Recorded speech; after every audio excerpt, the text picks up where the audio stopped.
If you are an estate agent, letting agent, or someone who is interested in the property market, then the UK Property Market Stat Show, is for you. My name is Chris Watkin, and each week I get someone huge from the property industry to join me to go through the week's figures of what's happening in the property market. And this week we are joined by the inimitable Iain White, big in the game, a huge force in the estate agency industry, and an awful lot of people trust his opinion on what's going on in the property market and basically everything to do with estate agency. Thanks for joining me today, Iain.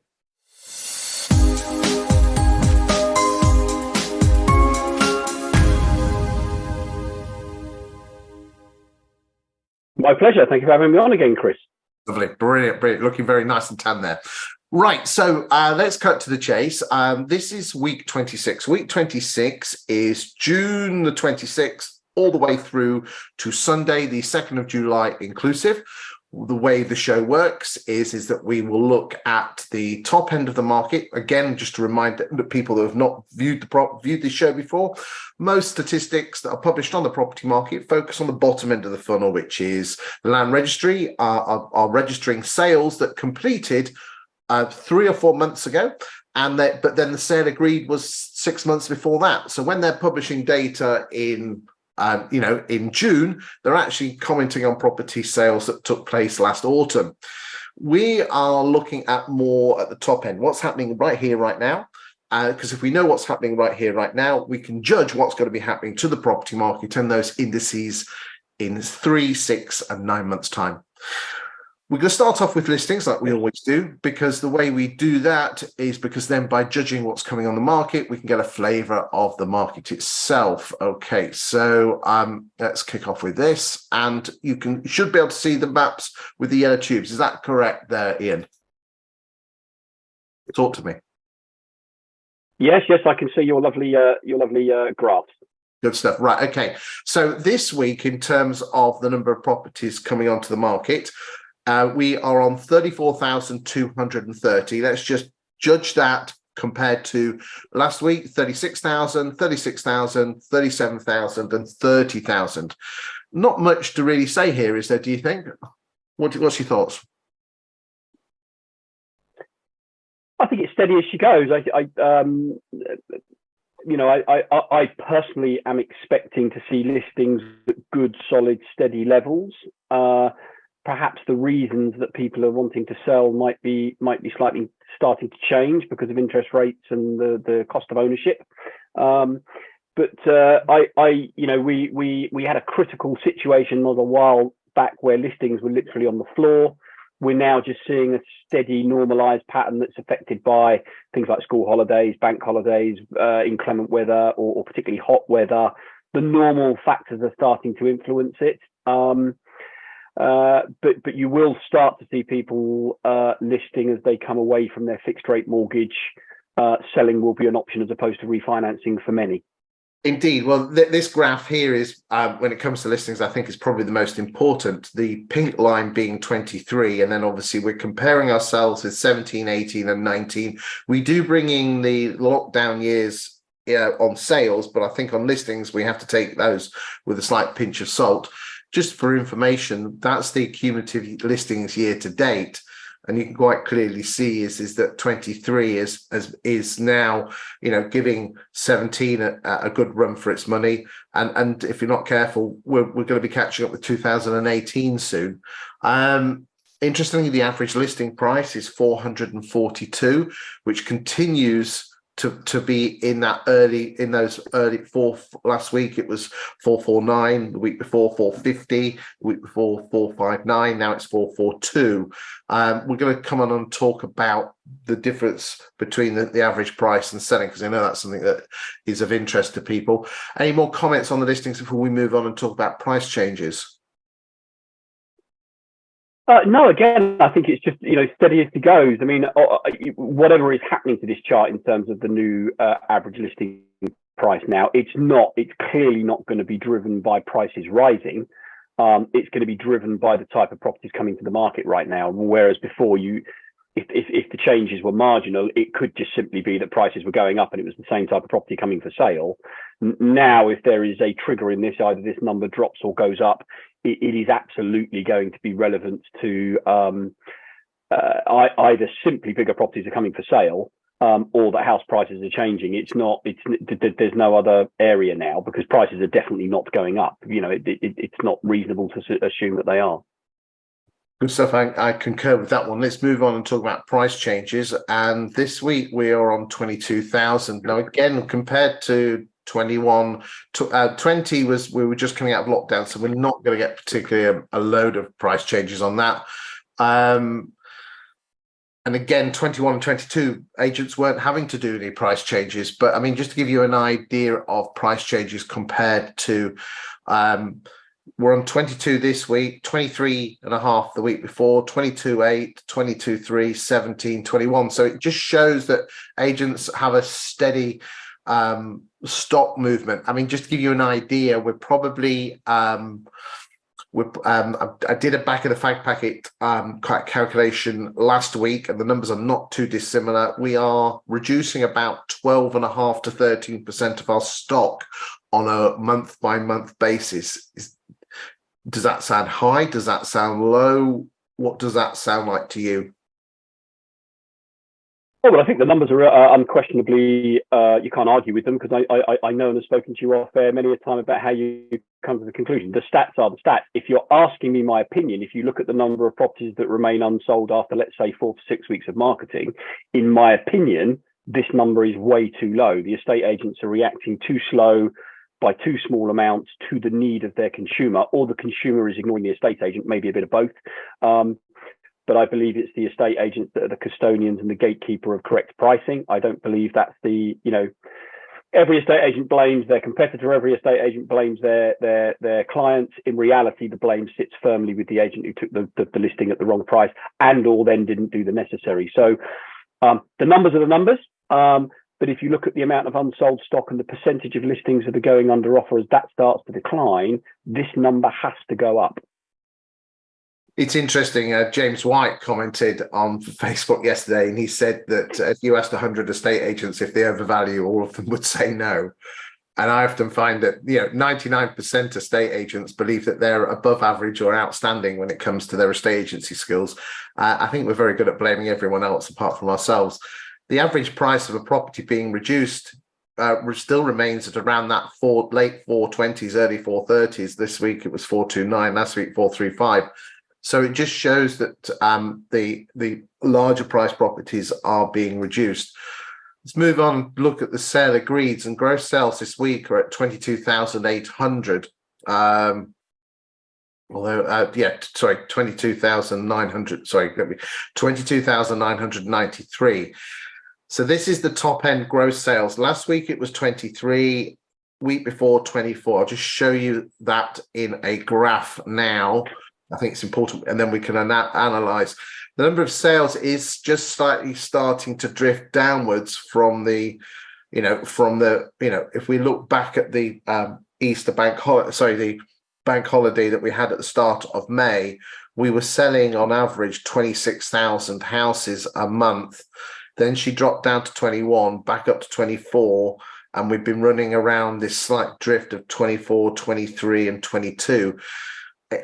Again, I keep because these stats come from 20EA, I keep looking at these stats and go, is this the week where is it all going to change? And it's remaining pretty not bad. But again, those of you who say I'm a happy valley, and I'm not here to tell you what's going to happen to them, and neither is Iain. We don't know what's going to happen to house prices, okay? We don't know what's going to happen to the property market. We have our own opinions.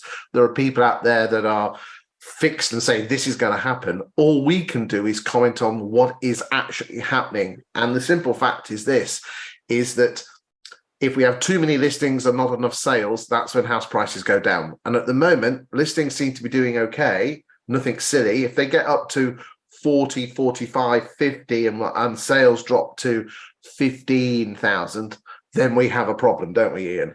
So let's look at gross sales. Thoughts on this one?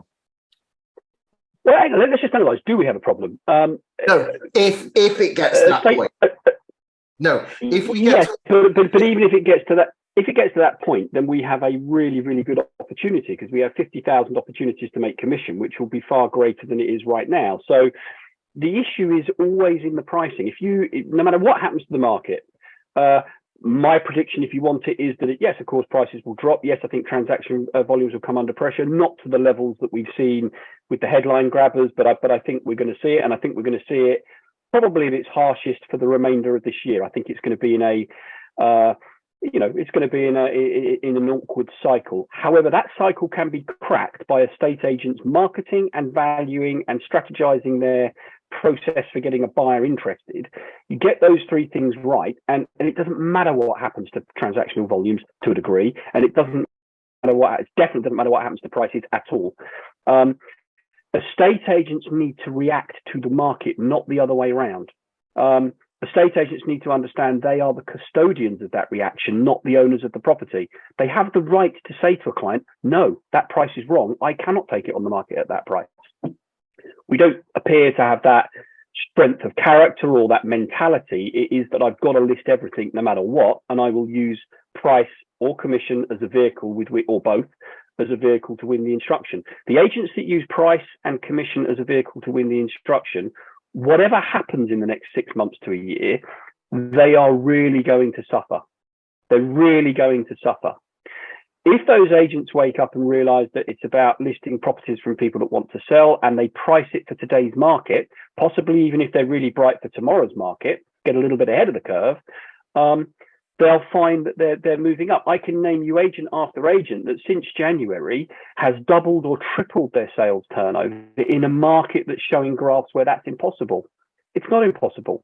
They've just got their pricing strategies correct, are selling higher proportions of what they list, and the must sell people are seeing that and then attracting them. They're like magnets to everybody that must sell, because they can see that agent A is active, agent B is inactive in terms of sales activity, and they blow these charts out the water. These charts are irrelevant to these agents because they just know, if I can list, all my problems are solved. And listings is not a problem for the UK estate agency market right now. It's getting the buyer to connect with that property that's the problem or the challenge. And it's much, much easier to have stock and then work out how to connect the buyer than it is to have no stock, which is where we've come from. So I don't think it is a problem. I think it's an opportunity, as radical as that may sound. No. Where does that come from? That must come from great leadership at the top. It comes from understanding. It comes from bravery. It comes from conviction. It comes from honesty. It comes from removing FOMO from your business.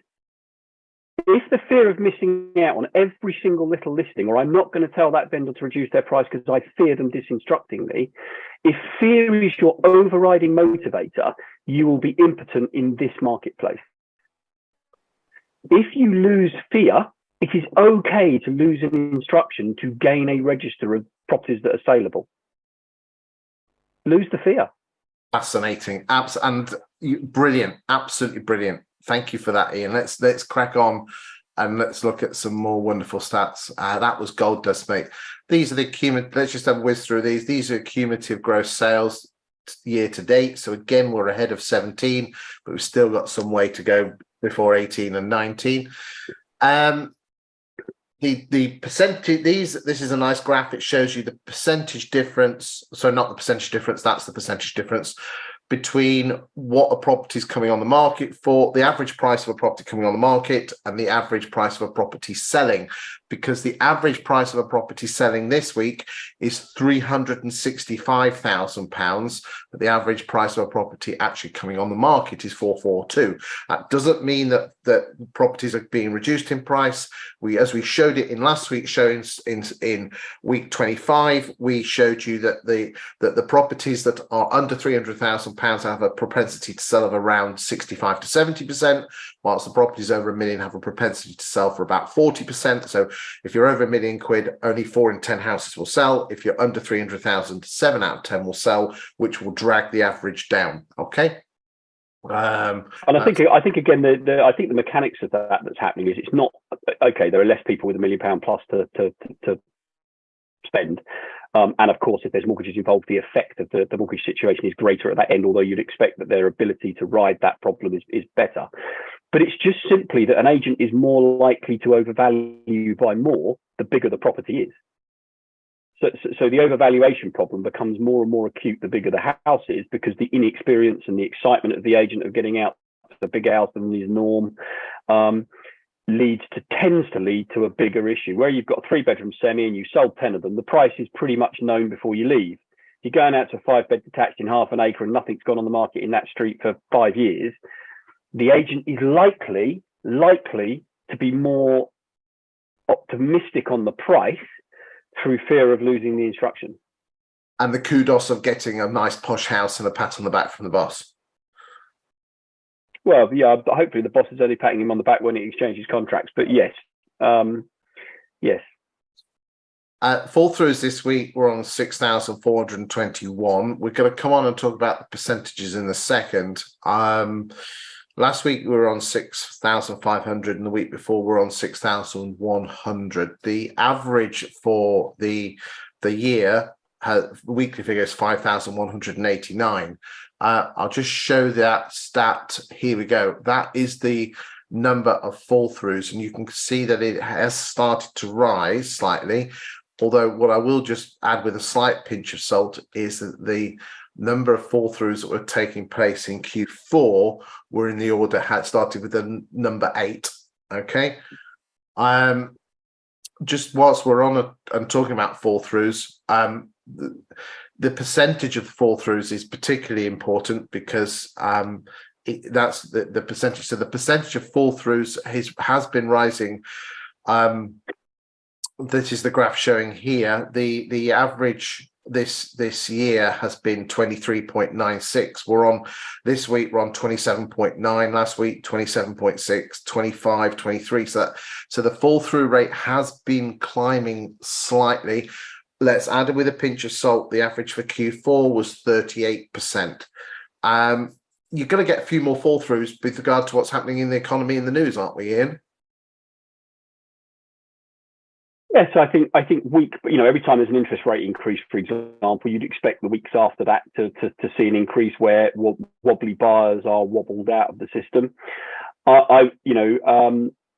Possibly agents rushing to put poor deals together, maybe taking houses off the market a bit too soon, maybe not having the skills to renegotiate with the client, because maybe the buyer would still buy if the price point reflected how they feel about the market, and maybe agents are too scared to have those conversations and say to maybe that skill gap needs to be trained in. One of the things I do for some of my clients, Chris, is that I actually deal with all their abortives after the team has said that there is no way that this deal can be re-put back together, and about 2 in 10 I can put them back together.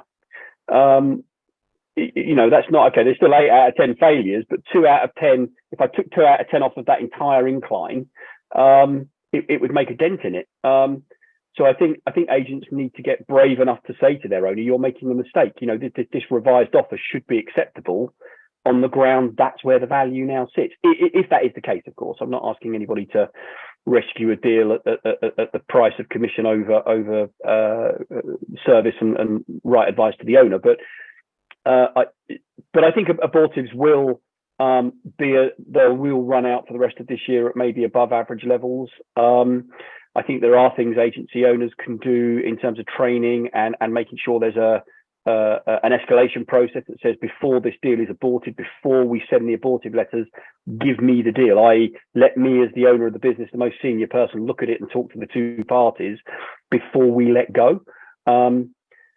I see businesses that allow someone that's been in the industry for 6 months to determine that deal's dead. Well, I can't. That just can't be right. That can't be right. And again, there's anyone who's been in the estate agency for less than 5 years, well, in fact, less than 8 or 9 years, you probably haven't experienced a market where, those of us with no hair or grey hair, have experienced this. And now, I hate to say this, but for the last few years, it's just been a simple case of getting the property on the market and getting it sold. And if it fell through, don't worry about it, because someone else will buy it. Now we actually have to earn our money, don't we, Ian? This is the fall through rates. We're looking at week 26. I know I showed you week on week, but this is just an isolation. And for the last few years, up until probably week 21, 2023 was below the 7-year average for the whole 7 years, but now we're popping above. But again, I would expect that in the times of the market we are in. So let's move on and talk about net sales. So just so you're aware, net sales. So net sales is gross sales for the week, less sale fall throughs that have taken place from your sales pipeline. So in this instance, we've sold 22,993 houses. That's gross sales. We had 6,421 sales fall through from the sales pipeline, leaving a net figure of 16,572. Again, very similar to 17, but again, just slightly below the pace. And again, if you look at this graph here, Iain, we are still 93. We are hovering around this 93% mark compared to the average of 17, 18, and 19. It was what? I think it's fair to say though that accumulative net sales at 93%, that 93%, unless you're not going to get any help from the economy, you're not going to get any help from the government, you're not going to get any help from anything particularly changing, I don't think, in the outside world. That 93.5% without surgery from the estate agency profession will slowly but surely drop. There's no doubt that between now and the end of this year, if the agents do what they have been through a boom market and continue to do those things, that 93.5% will slowly but surely drip down, and it'll look like a mess come Christmas. I don't believe the agency profession as a whole will allow that to happen, but I do worry that a very big portion of the agency profession will allow it, and they might represent a big chunk of the opportunity. So it's really important that if your behavior was list, let the portal sell it.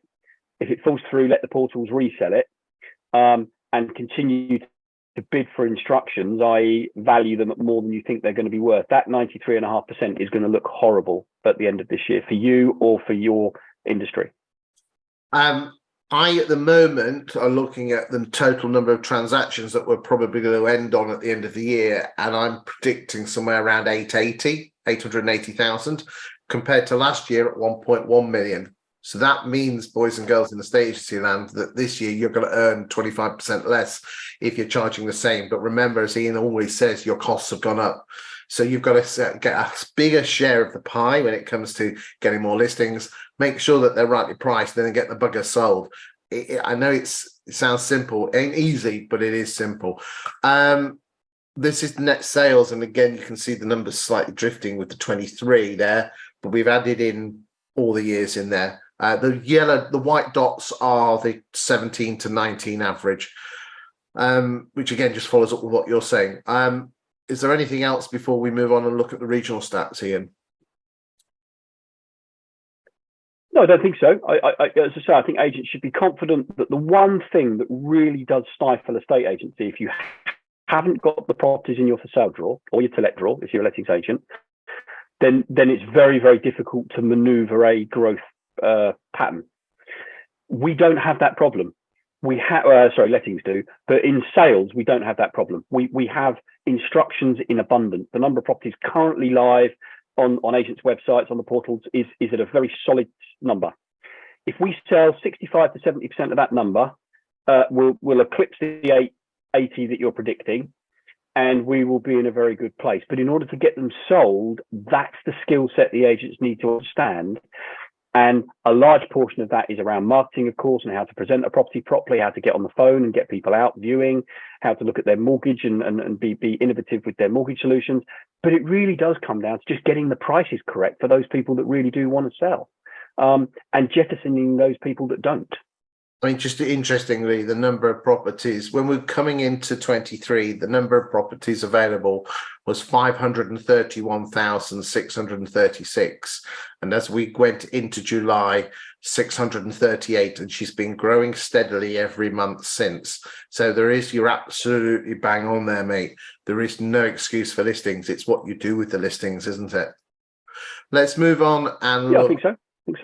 Let's look at and again, we don't spend too long on this one, but let's look at the magical graph of loveliness. And we don't spend too long on this. Now, do remember, boys and girls, that you can download these graphs from YouTube. If you go to the YouTube write-up, scroll all the way down to the bottom, you will find a link where you can download these graphs. The magic is this: green is good, red is bad, white is somewhere in the middle.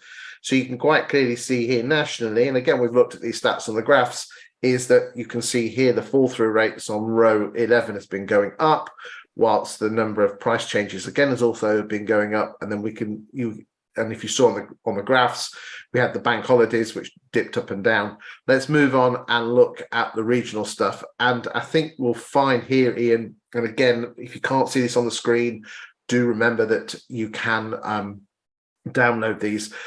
What I find fascinating with these is that most of the regions seem to be doing exactly the same thing. You know, everything goes up, everything goes down, depending on whatever region you're in. Inner London is a law to itself. Again, huge difference here between what's selling and what's coming on the market. Again, just shout up if there's anything here, Iain, that you like the sound, the look of, or should we just plow through this? I think London you have to take as a microcosm and just remove it from the stats in reality and let the London agents look at that in its isolation, because they're dealing with a very different clientele, often overseas, no mortgages involved, exchange rates and other factors have a much bigger part to play, as they do in the luxury market full stop across the UK. You know, essentially sales are overseas buyers where the exchange rate between the pound and whatever currency has probably the biggest implication, and there are far fewer mortgages involved at that level of the marketplace.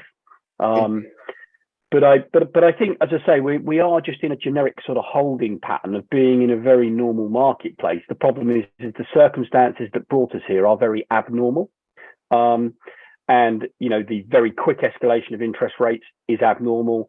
The coming off the back of COVID is abnormal. The distant and currently perhaps more widespread effects of Brexit are being felt in the recruitment space and being able to fill the seats within the estate agency. They're all relatively abnormal things, but they are producing a fairly normal marketplace. And the beauty of that is if you just accept it's normal and learn the tricks and the skills and the mindset, normal can be boom. Normal will be the other agent's problem. You know, the big thing is transactional volumes. If house prices are not really the estate agent's enemy, it's transactional volumes that are the biggest issue. That if transactional volumes fall off a cliff, I don't think they will, but it's possible. If they fall off a cliff, then the revenue just isn't there. You know, the buyers aren't buying and the sellers aren't selling. That's a much bigger issue. But at the moment, we have one half of the scale that we need is in place, and it's in place in virtually every region I've seen, which is the listings exist. They are coming on at a good rate. The agents are allowing them to come into the market at a damaged price point. They're damaging the ecosystem by allowing it in. Just say no. If it's wrong, say no. If the client wants a cheap fee, it depends if you're a cheap fee agent, but in general terms, command the fee that you're worth. If they want less than that, let it be someone else's instruction. I think I'm not sure if it was on your podcast or somebody, cheap fees mean shit clients. It does. That is absolutely correct. Get rid of them. You don't need them at the moment. You don't need to collect. It's not about collecting instructions. It's about raising invoices. That's what we're not here for charity, are we? I think as I interviewed Benjamin Dennehy a few years ago, and he says estate agencies for Tinder without sex is that you get to meet strangers and everyone loves you. Yeah, this is interesting. Percentage of sales that fall through, and you can quite clearly see is that the guys in London are the fall throughs are beginning to rise slightly because that's the reds, whilst the guys in the East Midlands, they are also rising, but by not as much. So again, just compare these. Remember, you can download these off the internet from the YouTube. Let's leave that at that. I've got some new sexy stats to show you, Iain. Let's show you this. Oh, hold on a second. Just fill for a second while I just go and get those. I just dropped my microphone's falling on the floor. Just hold on a second. Right, okay, yeah, I'm back with you. Good stuff. Right, hold on. There we go. And we will bring it back. And there we go.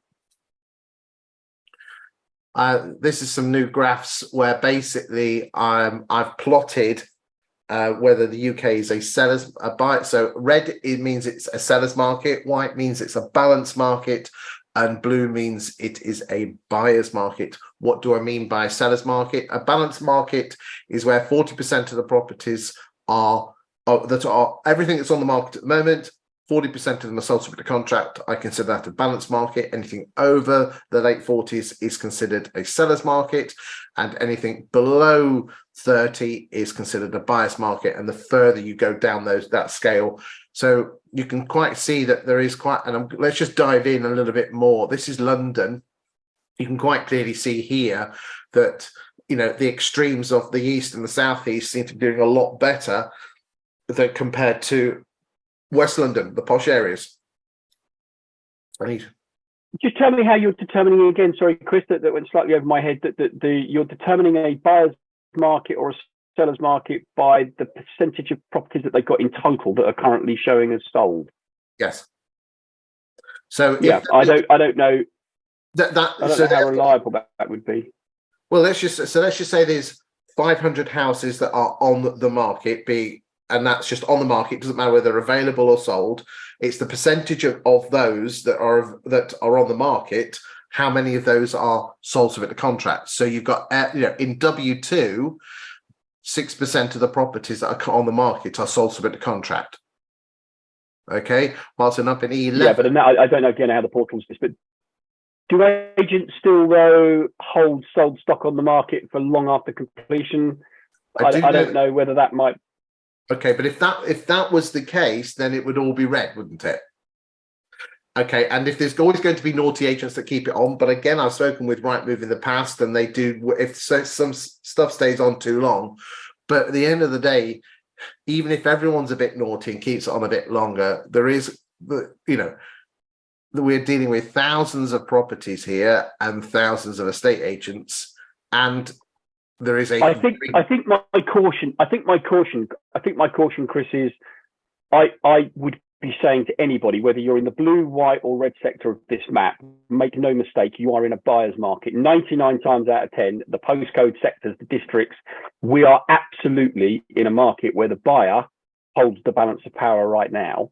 Now, it might be slightly different depending on whether you've got a big house, a small house, a house on the river, a not house on the river, a posh street, not posh street, good school, not good school, Waitrose in your town, not Waitrose. All the factors that make for, highly desirable versus non-highly desirable. But as a rule, I think the estate agency sector needs to say to itself, we are in a buyer's market and we need to behave in a way that attracts buyers to our clients' properties, not that attracts us to collect properties to market that nobody wants to buy.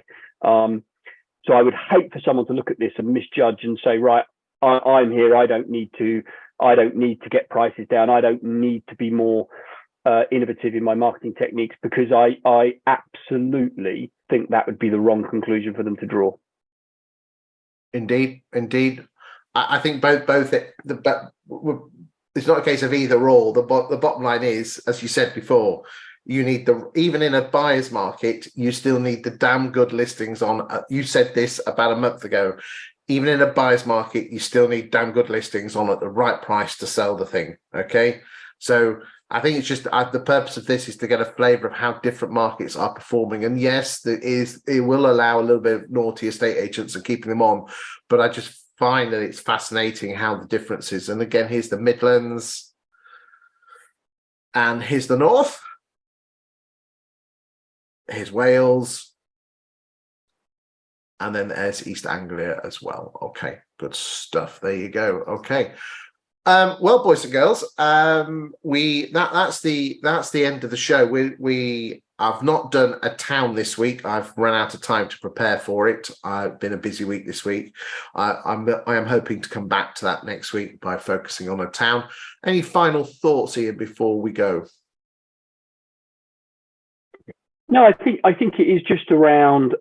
We've got a workforce that is a lot of people that haven't experienced a market where it will require different mindset, skills, approaches. And if you yourself, as the owner or leader of that business, the area manager, the area director, the director, whatever position you have, if you yourself either don't have that skill set or don't get in and not tell your people how to do it, show your people how to do it, and I mean lead, then expect to have a really tough time. But if you do have those skill sets, share them quickly, share them fast, and share them by doing, not telling, and bring the workforce skill set up so that they understand that, you know, we were in a market that was boom. We're now in a market that is perhaps not boom. We were in a low interest rate environment. We're now in a high interest rate environment. We were in a market where buyers were queuing. We're now in a market where properties are queuing. If you do what you did in the market we've come from, it won't match to the market that we're now in. So you have to change your strategy, your thinking, your processes. You've got to rethink. If you're an owner of a business, you might have to think your reward system. You might have to rethink your valuation process. You might have to think how you deal with offers. You're getting prices down, how much effort and time you're putting into marketing the properties to make it look good. But make no mistake, if you make first move and you start to sell a disproportionate percentage of the properties you're listing compared to your competitors, it's a beacon that magnetizes must-sell vendors to your business. And if you can bring a higher portion of because the whole market is irrelevant, it's must-sell people. If you can get the must-sell to levitate to you because they can see you're selling, you will come out of it with bigger market share, much higher profits, probably higher fees, better people equipped in the chairs that you afford them to sit in. And this is a massive opportunity, but you have to move from and to in your behaviors in relation to the from and to that's going on in the marketplace, which is why these sorts of stats are so important. They're quite tedious in many ways for a lot of people because it's a bit spreadsheety. It's like, but in reality, if you can't see the from and to, you're dead. Because if you behave like you did in the COVID years, or you behave like you did in the boom market, you're just going to be disappointed. Iain, insightful as ever. Thank you very much for what you say, your insight, and thank you on behalf of the industry, and thank you on behalf of myself for coming on the show every month. I do love what you say. More importantly, I'd like to thank you, the viewer, for watching this. I hope you do enjoy it.